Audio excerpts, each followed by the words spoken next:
السلام علیکم ڈاکٹر صاحب۔ وعلیکم السلام۔ ڈاکٹر صاحب آپ سے ایک اسلام کے لحاظ سے سوال ہے۔ جی سوال یہ ہے کہ قرآن میں اللہ تعالیٰ نے یہ فرمایا ہے کہ قرآن کا ذمہ اللہ تعالیٰ نے لیا ہے۔ جی آپ کی ایک کتاب نہیں ہے جس کے آپ فارورڈ نہیں ہے، جس پر آپ کی ریاستیں قائم ہیں۔ جی آپ کی زیادہ تر ریاستیں احادیث پر ہیں۔ جی تو کیا جس طرح قرآن کا اللہ تعالیٰ نے ذمہ لیا ہے اسی طرح احادیث کا بھی لیا ہے؟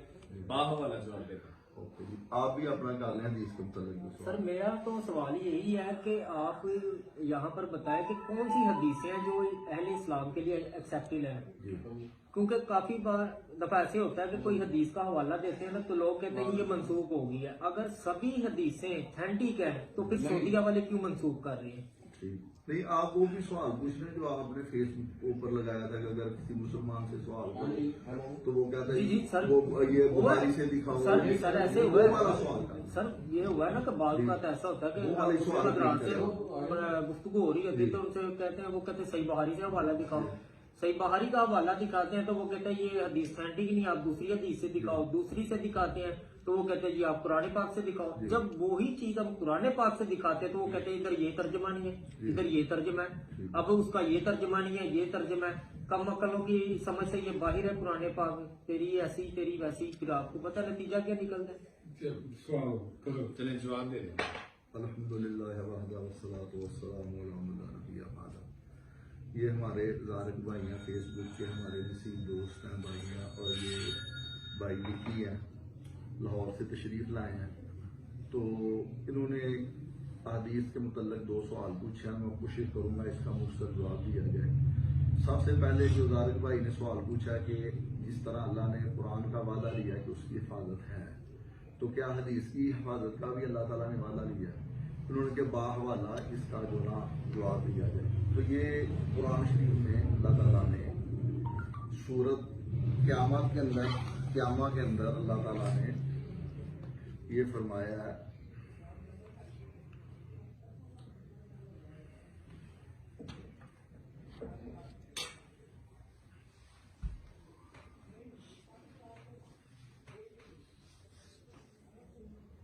اللہ نے کہا کہ یہ جو قرآن ہے اللہ نے فرمایا یہ میں نے یہ نازل فرمایا، اور نبی صلی اللہ علیہ وسلم کے بارے یہ کہا جا رہا۔ پھر اللہ نے فرمایا اعوذ باللہ من الشیطان الرجیم بسم اللہ الرحمن الرحیم، نبی صلی اللہ علیہ وسلم کو کہا جا رہا ہے اِنَّ عَلَيْنَا جَمْعَهُ وَقُرْآنَ، کہ یہ تحقیق کے قرآن ہمارے ذمہ ہے، اس کا اکٹھا کرنا اور اس کا پڑھانا۔ فَإِذَا قَرَأْنَاهُ فَاتَّبِعْ قُرْآنَ، تو جب قرآن پڑھا جائے، جبرائیل امین پڑھتے تو آپ اس کی تابعداری کریں۔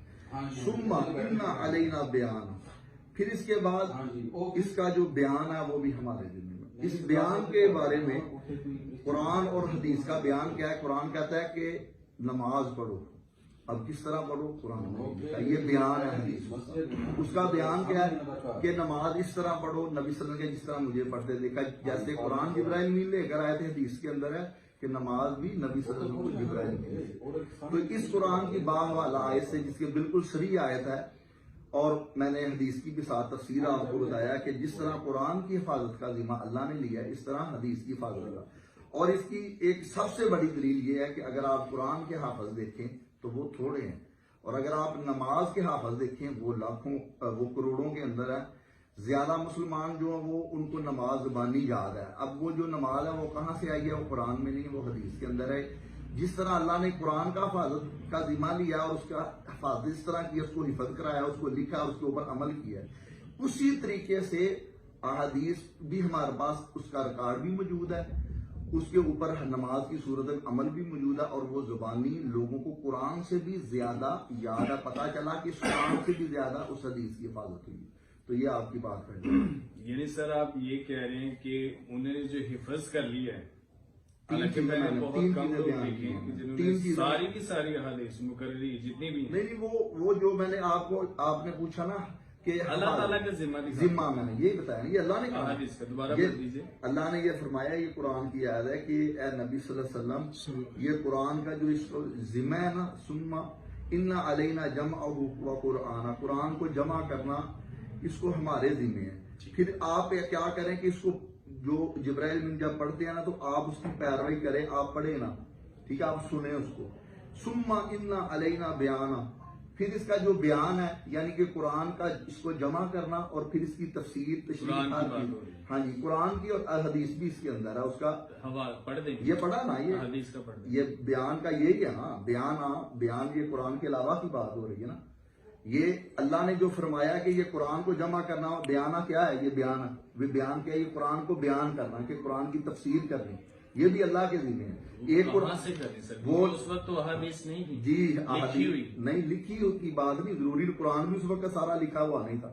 تو وہ تو اللہ کے نبی صلی اللہ علیہ وسلم جواب آپ نے دینا. جی ہاں جی بالکل، وہ اس کو لکھا تھا نا، جب آہستہ آہستہ وہ کاتب وحیوں کے ذریعے اس کو لکھا گیا. پہلے تو جب حضرت جبرائیل امین آتے تھے قرآن لکھا تو نہیں ہوتا تھا، وہ تو یاد تھا، لکھا تو بعد میں گیا. اس طرح حدیث بھی یاد تھی، کچھ حدیثیں لکھی گئیں، کچھ حدیثیں بعد میں لکھی گئیں. تو اصل یہ ہے کہ آپ نے یہ کہا تھا کہ قرآن سے باحوالہ ثابت. میرا یہ سوال ہے کہ جو آپ کے پاس لکھی ہوئی ساری احادیث موجود ہیں جی جس میں کوئی چینجنگ نہیں کرتا، جی. جو لکھی گئی ہیں لکھی گئی ہیں، جی وہ اسلام آنے کے بعد تقریباً 100 یا 200 سال بعد لکھی گئی، ان کا ذمہ کہاں لیا؟ یہ میں نے آپ کو یہ قرآن کی آیت پڑھی ہے نا، یہ اللہ تعالیٰ نے یہ واضح طور پر یہ کہا کہ قرآن کا اور اس کا بیان اللہ کے ذمہ کے لفظ ہیں، دیکھیں یہ ذمہ کے لفظ ہیں، ٹھیک ہے. اور دوسرا جو آپ نے یہ فرمایا کہ حدیثیں 100 150 200 سال کے بعد لکھی گئی ہیں، یہ بھی آپ کی بات درست نہیں ہے. نبی صلی اللہ علیہ وسلم کے زمانے میں احادیث لکھی گئی تھی، اس کا ثبوت جو ہے آپ بخاری مسلم کمپائل نہیں ہوئی، نہیں، ساری کی ساری نہیں لکھی گئی تھی، کچھ احادیث لکھی گئی تھی. یہ کتاب کے اندر نہیں تھا. جی یعنی نہیں، بس پیپروں کے اندر لکھی گئی تھی. جیسے قرآن شریف سب سے پہلے کتاب نہیں بنی تھی، پہلے وہ زمانے میں ایسے، ٹھیک ہے، وہ مختلف چیزوں کے اوپر لکھ کر اس طرح کچھ احادیث نبی صلی اللہ علیہ وسلم کے زمانے کے اندر لکھی گئی ہیں، تمام کتب کے اندر موجود ہے. پھر اس کے بعد صحابہ کے دور میں چھوٹی چھوٹی کتابیں لکھی گئیں. پھر تابعین کے دور میں یعنی نبی صلی اللہ علیہ وسلم کے 50 سال کے بعد باقاعدہ ایک بک لکھی گئی ابو ہریرہ رضی اللہ تعالیٰ عنہ کے شاگرد ہے، اور یہ تقریباً یہ 48 یا 50 کے اندر یہ کتاب لکھی گئی، حدیث کی کتاب ہے، ٹھیک ہے. اس طرح یہ حدیث کی کتاب ہے. اس طرح اور بھی کتابیں بعد میں بھی لکھی گئیں، یہ چیزیں لکھی گئیں. تو یہ جو یہ پراپوگنڈا کیا جاتا ہے کہ یہ حدیثیں 200 سال کے بعد لکھی گئی، 100 سال کے بعد. جی نہیں، وہ ان سے آیا. یہ اس کا بیک گراؤنڈ آپ پیچھے جائیں گے نا، جب ہندوستان میں جو مسیح مناظرین آئے تو انہوں نے سیکھ کے سب سے پہلے حدیث کے اوپر اعتراض کیا. ان سے لیا، جو سر سید احمد خان نے ان سے لیا، غلام احمد پرویز نے، غلام احمد قادیانی نے، یہ تین انہوں نے یہ اپنے سمجھ کو ان کو کوئی پیسے شاید بھی دیے تو ان کو لگایا اسی طرح کے مسلمانوں میں شکوک و شبہات کرنا. ٹھیک ہے جی. اب ایک ان کا جو جواب ہے، اب ان کا جواب یہ ہے جو وکی بھائی نے یہ کہا کہ مسلمان کو اگر کہا جاتا ہے، بھائی اس کا سب سے پہلے یہ ہے کہ علم حدیث جو ہے نا، میں بھی اس کا چھوٹا سا طالب علم ہوں. میں بڑے بڑے جو محدثین ہیں کتابیں بھی ساری رکھی، پھر بھی ان سے پوچھتا ہوں، فون کرتا ہوں، جو اس وقت محدث ہیں بہت بڑے، مولانا جیلن کے ہیں، مولانا غلام مصطفیٰ ظہیر امن پوری صاحب، میں ان سے رابطہ کرتا ہوں. مولانا محمد زبیر علی ظہیر محدث اعظم تھے، وہ فوت ہو گئے ہیں. اس طرح ارشاد الحق قصری، دیکھیں نا، جو کسی فیلڈ کا ماسٹر ہوتا ہے، جیسے ایک عام چھوٹا ڈاکٹر ہوتا ہے، پھر اسسٹنٹ پروفیسر ہوتا ہے، پھر فل پروفیسر ہوتا ہے، جب جتنا پیچیدہ مسئلہ ہوتا ہے اتنے بڑے ڈاکٹر کے پاس جانا پڑتا ہے. تو یہ حدیث کا علم یہ بڑا وسیع ہے. یہ عام مسلمان تو چھوڑ کے عام عالم دین کو بھی اس کو پورا طرح پتہ نہیں ہوتا.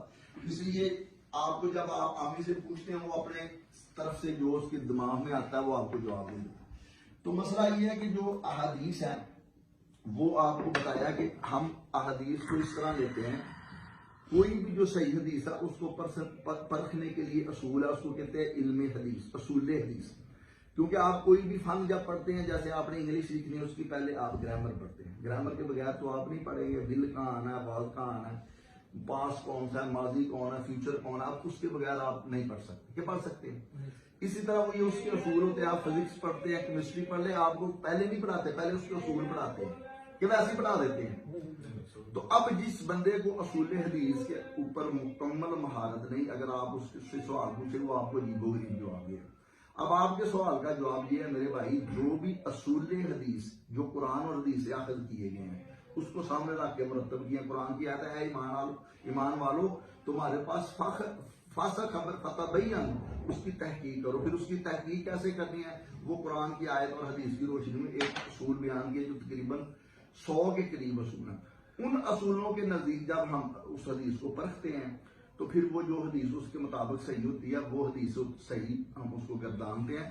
لیکن ہمارے نزدیک جو ہم اہل حدیث ہیں اور ہم جو سلف کے پیروکار ہیں، ہمارے نزدیک بخاری مسلم کی جو مرفوع احادیث ہے ہمارے نزدیک وہ صحیح ہیں ساری کی ساری. باقی جو دیگر کتب کے اندر حدیث ہیں، چونکہ ان کو اصول حدیث کے نزدیک پرکھ لیا گیا ہے ان حدیث کو. باقی اگر جو حدیثیں ہوں گی ان کو ہم اصول حدیث جو ہیں ان کے مطابق پرکھیں گے. وہ کسوٹی ہے، نہ میں کسوٹی ہوں، نہ آپ ہے، نہ کوئی بندہ ہے. وہ کسوٹی مقرر کی ہے اللہ نے. اور اللہ نے کیسے مقرر کی؟ اللہ نے قرآن میں کہا ہے، اللہ نے امت کے علماء کی ڈیوٹی لگائی کہ تم جا کے علم حاصل کرو اور آ کے لوگوں کو یہ سکھاؤ. تو وہ نبی صلی اللہ علیہ وسلم کے زمانے میں مدرسہ تھا، وہاں پر صحابہ صوفہ کا مدرسہ، وہاں پر قرآن کا علم اور حدیث کا علم سکھایا جاتا. تو وہ وہاں سے چلا، وہ وہاں سے آخذ کر کے اس کے اصولوں کو وہاں سے لے کر وہاں سے آخذ کر کے حدیث اور قرآن کی روشنی میں اس کو بنایا گیا. اب کسی ایک فرد کی نہ اس کو حدیث کو وہ ضعیف کہہ سکتا ہے نہ صحیح کہہ سکتا. وہ مکمل جتنے اصول ہیں وہ اس کے اوپر اپلائی ہوں گے.